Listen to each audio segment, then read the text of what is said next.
Bom dia, na graça e na paz do Senhor Jesus, meus amados irmãos. Que a graça e a paz do Senhor esteja sobre as nossas vidas neste novo dia. Hoje é segunda-feira, dia 28 de outubro de 2024. Começando aí uma nova semana e começando da melhor maneira, lendo e meditando na palavra de Deus. Portanto, eu já convido você a abrir sua Bíblia em Juízes capítulo 11, que diz, vamos então à leitura. Jefté o Gileadita era um guerreiro valente. Sua mãe era uma prostituta, seu pai chamava-se Gileade. Olha a história do Jefté que começou no capítulo anterior. A mulher de Gileade também lhe deu um filho que, quando já estavam grandes, a mulher de Gileade também lhe deu filhos, que quando já estavam grandes, expulsaram Jefté, dizendo, você não vai receber nenhuma herança de nossa família, pois é filho de outra mulher. Os irmãos de Jefté expulsam Jefté, os filhos das outras mulheres do pai do Jefté, né? Expulsam Jefté e não permitem que ele seja herdeiro junto com os irmãos. Então Jefté fugiu dos seus irmãos e se estabeleceu em Tobi. Ali um bando de vadios uniu-se a ele e o seguia. Olha este detalhe. Ele é o filho de uma outra mulher, né, do Gileade. Ela era, na verdade, ele era filho de uma prostituta que se envolveu com o Gileade. E aí as outras esposas de Gileade tiveram filhos, e os filhos das outras esposas, os filhos, vamos dizer assim, legítimos, expulsaram o Jefté. O Jefté vai viver nessa terra chamada de Tobi, e lá ele tem um bando, que a Bíblia chama aqui de um bando de vadios, uniu-se a ele e o seguia. Então ele se tornou líder de um povo lá, meio desgarrado, debandado lá. Algum tempo depois, quando os amonitas entraram em guerra contra Israel, os líderes de Gileade foram buscar Jefté em Tobi. Venha, disseram, seja nosso comandante para que possamos combater os amonitas. Agora os adversários dos israelitas eram os amonitas. E os líderes de Gileade, que era uma cidade importante aí, foram procurar o Jefté para liderá-los contra os amonitas. Versículo 7, disse-lhes Jefté, vocês não me odiavam e não me expulsaram da casa de meu pai? Por que me procuram agora quando estão em dificuldade? Então, provavelmente, Jefté se tornou um líder guerreiro, né, valente aí, com o bando que ele tinha. E quando os homens de Gileade se viram em apuros contra os amonitas, foram procurar o Jefté, e o Jefté jogou na cara deles que antes eles expulsaram ou concordaram com os irmãos de Jefté que o haviam expulsado de Gileade. Verso 10. Os líderes de Gileade responderam, o Senhor é nossa testemunha. Faremos conforme a... Aliás, voltando, eu pulei aqui o versículo 9. Jefté... Desculpem, na verdade é o versículo 8. Apesar disso, agora estamos apelando para você, responderam os líderes de Gileade. Ok, nos desculpa aí, apesar disso a gente agora vê que a alternativa que a gente tem é você. Venha conosco combater os amonitas. E você será o chefe de todos os que vivem em Gileade. Você será o nosso chefe. Jefté respondeu, se vocês me levarem de volta para combater os amonitas e o Senhor os entregar a mim, serei o chefe de vocês? Jefté está confirmando que eles estão aí assumindo. Jefté queria ser o líder de um povo reconhecido, que ele era líder de um bando de desocupados lá. Versículo 10. Os líderes de Gileade responderam: o Senhor é nossa testemunha, faremos conforme você diz. Uma curiosidade sobre esse período de juízes é que alguns juízes eram líderes não do povo de Israel como um todo, mas apenas às vezes de uma tribo, ou de uma cidade, ou de uma região muito pequena. E é o caso de Jefté aqui, que é proposto a ele se tornar o líder de Gileade, que em alguns casos era visto como uma cidade ou uma região. Continuando, versículo 11. Assim Jefté foi com os líderes de Gileade, e o povo fez chefe e comandante sobre todos. E ele repetiu perante o Senhor em Mispá todas as palavras que tinha dito. Então fez um acordo lá com o povo de Gileade, que ele seria o líder daquele povo. Jefté enviou mensageiros ao rei Amonita com a seguinte pergunta: que é que tens contra nós para teres atacado a nossa terra? Lembrem que Gileade ficava do outro lado do rio Jordão, que apontava para o nascente do sol, do lado esquerdo do rio Jordão. E aquela terra tinha sido tomada sob a liderança de Moisés, e havia sido dada a Efraim, Manassés, quais são as tribos? 2 tribos e meias. A meia tribo de Manassés, Efraim e mais uma tribo que agora me passou, né? Talvez a gente lembre aqui no restante da leitura. Continuando. Versículo 13. E aí o Jefté manda uma embaixada ao rei dos Amonitas para questionar: por que você está nos atacando? Atacando a nossa terra, né? Versículo 3. O rei dos Amonitas respondeu aos mensageiros de Jefté. As 2 tribos e meias eram Gade, Azer e a meia tribo de Manassés. Era isso? A meia tribo de Manassés. E a tribo de Gade, Ruben e a meia tribo de Manassés. Versículo 13. O rei dos Amonitas respondeu aos mensageiros de Jefté: quando Israel veio do Egito, tomou as minhas terras, desde o Arnon até o Jaboque e até o Jordão. Agora devolva-me essas terras pacificamente. Se essas terras já tinham pertencido aos Amonitas, os israelitas as tomaram não dos reis amonitas, mas de outros reis que habitavam na terra na mesma época. Jefté mandou de novo mensageiros ao rei amonita, dizendo: assim diz Jefté: Israel não tomou a terra de Moabe, aí tampouco a terra dos amonitas. Quando veio do Egito, Israel foi pelo deserto até o Mar Vermelho e daí para Cádiz. Então Israel enviou mensageiros ao rei de Edom, dizendo: deixa-nos atravessar a tua terra. Mas o rei de Edom não quis ouvi-lo. Enviou o mesmo pedido ao rei de Moabe, e ele também não consentiu. Assim Israel permaneceu em Cádiz. Em seguida, os israelitas viajaram pelo deserto e contornaram Edom e Moabe. Passaram a leste de Moabe e acamparam do outro lado do Arnon. Então entraram no território de Moabe, pois o Arnon era a sua fronteira. Aliás, não entraram no território de Moabe, pois o Arnon era a sua fronteira.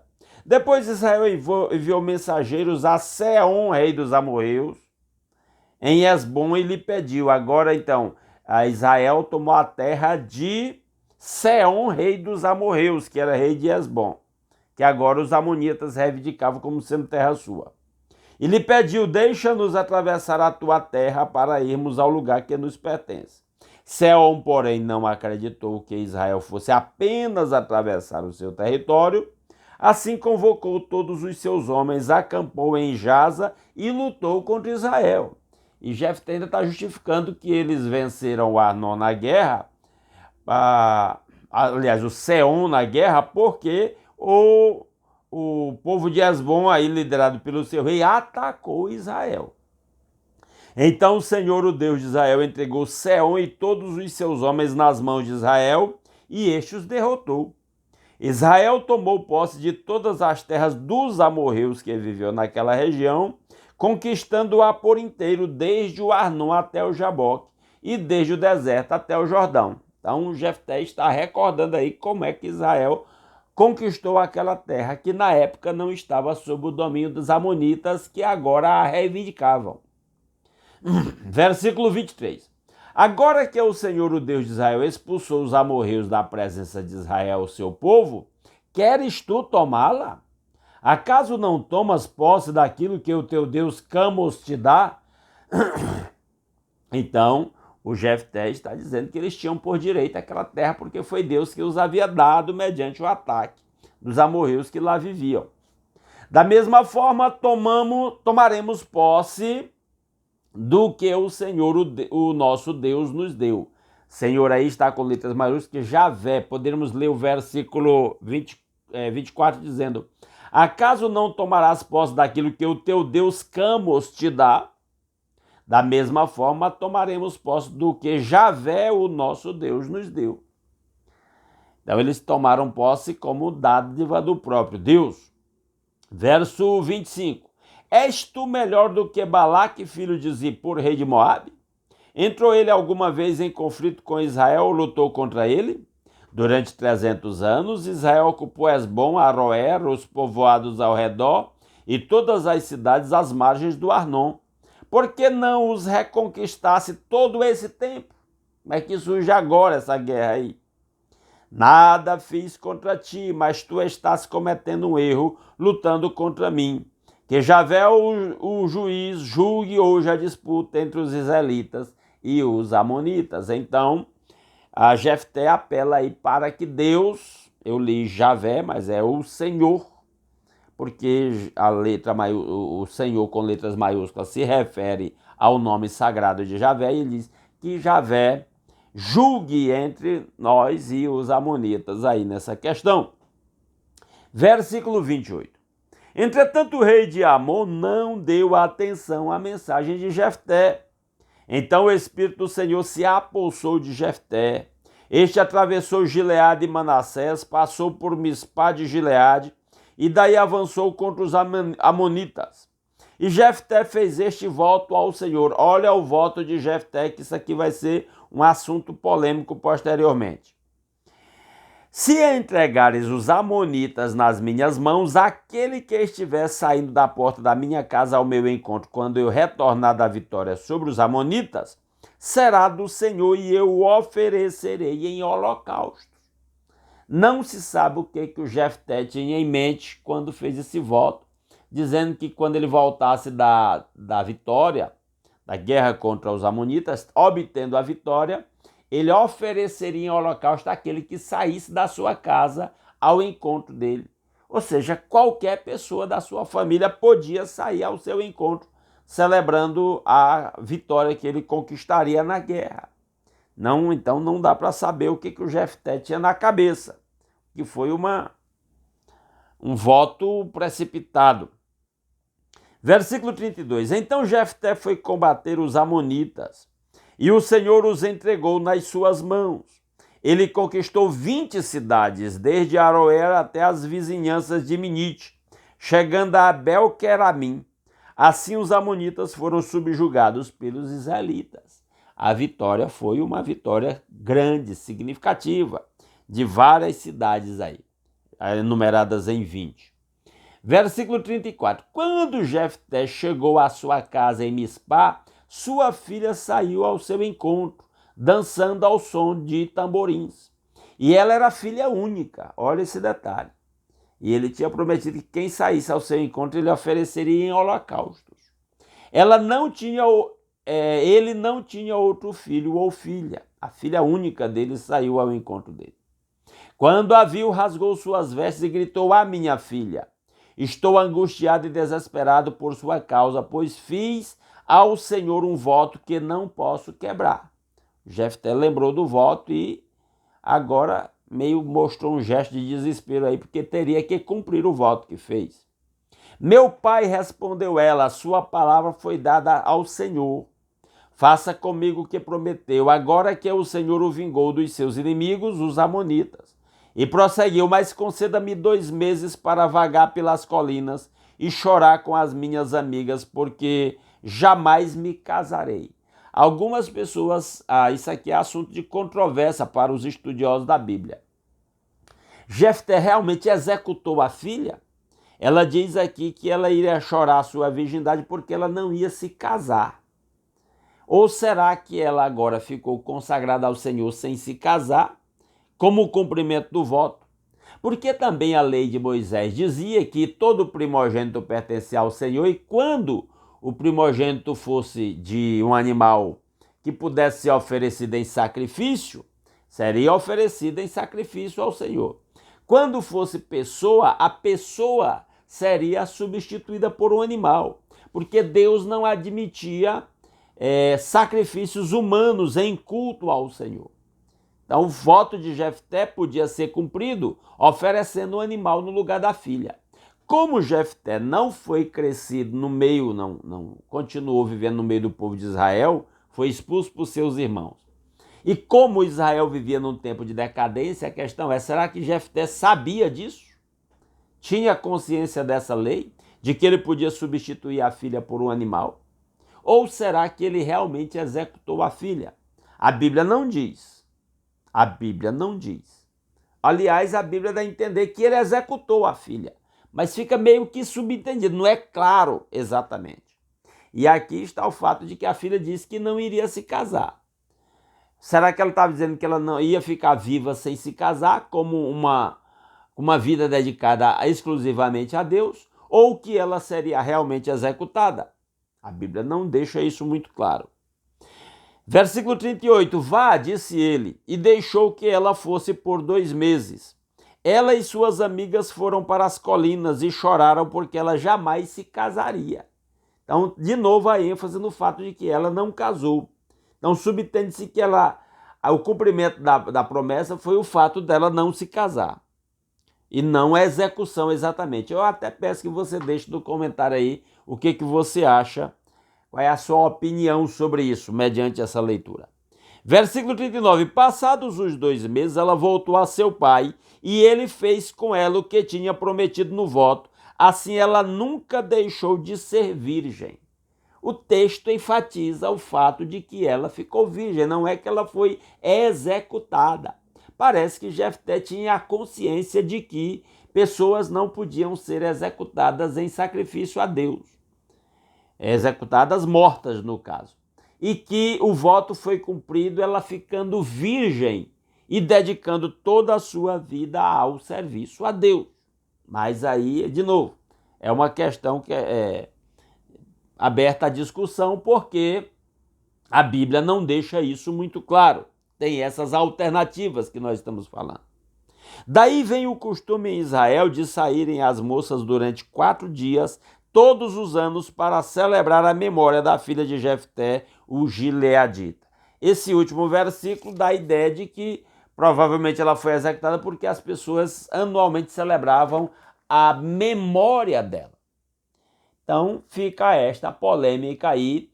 E detalhe para terminar, essa polêmica toda é resultado da situação espiritual em que Israel se encontrava naquela época, em que o povo vivia desobedecendo a Deus, caindo na mão de algum inimigo, se arrependendo, recorrendo ao Senhor. O povo de Israel, arrependido, recorria ao Senhor.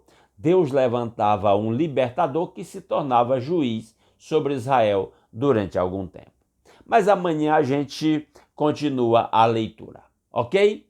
Se você gostou dessa leitura, deixa um like nesse vídeo. Se não gostou, deixa um dislike. Comenta aí nos comentários do vídeo o que você achou. E se puder, compartilha aí nas suas redes sociais, nos seus grupos de WhatsApp, para que esta leitura alcance mais pessoas. Se alguém é novato por aqui, não está inscrito no canal, gostou desse conteúdo e quer continuar acompanhando a leitura diária da Palavra de Deus, se inscreva aí no nosso canal, ok? Vamos orar? Nosso Deus e nosso Pai maravilhoso, muito obrigado por mais uma noite de descanso que o Senhor nos concedeu e por este novo dia, nova oportunidade, novas realizações, novas experiências, novos aprendizados. Obrigado a Deus pela nova semana que começa, a nova oportunidade de trabalho, de prosperidade. Que a bênção do Senhor esteja sobre o seu povo nessa semana e tudo quanto formos fazer.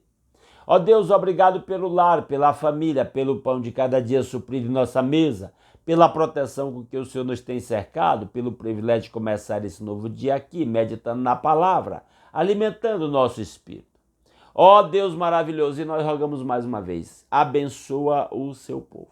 Que a bênção do seu povo esteja sobre a saúde do seu povo, preservando a saúde de quem está saudável, restaurando a saúde de quem está doente, fazendo milagres a favor do seu povo.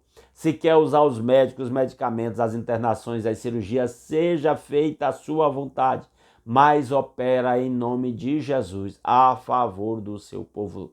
Ó Deus, rogamos, ó Deus, pelo lar de cada um dos meus irmãos, que os lares, os nossos lares, sejam cheios de amor, alegria, paz, bem como de todos os demais frutos do Espírito Santo.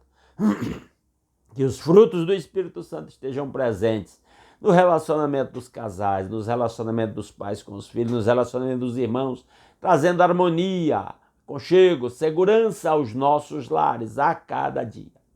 Ó Pai, que a bênção do Senhor esteja sobre o trabalho de cada um dos meus irmãos, fazendo prosperar, abrindo porta de emprego para quem está desempregado, dando soluções financeiras para quem está endividado, dando sabedoria ao seu povo para administrar com muita responsabilidade os recursos que o Senhor tem provido para cada um, para que vivamos em abundância, em liberdade, em liberalidade no seu reino.